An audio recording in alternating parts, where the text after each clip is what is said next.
बारामतीमधील प्रचार सभेत अजित पवारांनी एक दावा केला आणि तो दावा चांगलाच चर्चेत आला।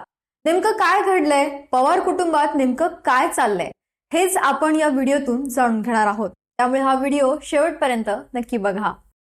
रोहित पवारांच्या उमेदवारीला शरद पवारांनी विरोध केला होता असं अजित पवार यांनी म्हटलंय।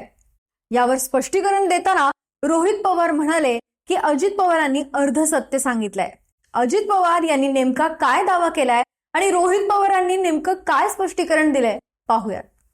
2017ला माझे थोरले बंधू राजेंद्र पवार म्हणजेच रोहित पवार यांचे वडील मला म्हणाले, माझ्या रोहितला जिल्हा परिषदेचा सदस्य केलं पाहिजे। त्यावर मी कोणत्या गटातून रोहितला उमेदवारी द्यावी याबाबत विचार केला।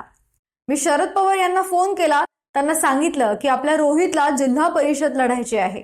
त्यावर शरद पवार मला म्हणाले, अजिबात नाही, इतरांनी राजकारणात यायचं नाही, त्यांना म्हणावं धंदा पाणी करा, बारामती ॲग्रो बघा। मी शरद पवारांना म्हटलं की त्याचे वडील फार आग्रह करत आहेत आणि रोहित देखील आग्रही आहे। त्यावर शरद पवार मला म्हणाले, मी सांगतोय ना नाही, आणि पुढच्या क्षणी त्यांनी फोन ठेवला, असा दावा अजित पवार यांनी केला।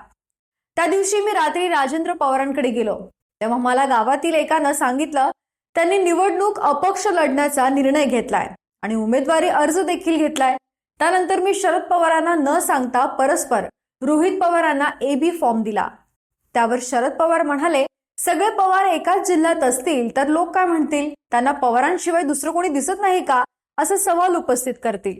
त्यानंतर मला शरद पवारांनी सांगितलं, तिकडे कर्जत जामखेड हा दुष्काळी भाग आहे, तिथे मी काम केलं आहे, तिकडे उमेदवारी द्या। त्यानुसार मी रोहित पवारांना तिथे उमेदवारी दिली, असं अजित पवार यांनी म्हटलंय।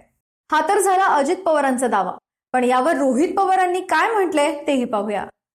रोहित पवार म्हणाले, अजित पवार यांनी अर्धवट माहिती दिली आहे। मला जिल्हा परिषदेची निवडणूक लढायची होती, त्यामुळे मी अजित पवार आणि शरद पवार या दोघांशी बोललो होतो, पण शरद पवार यांचं मत होतं की मी आमदारकीचा किंवा खासदारकीचा विचार केला तर ते जास्त योग्य ठरेल, पण मी म्हटलं की लहान पदापासून सुरुवात करेन।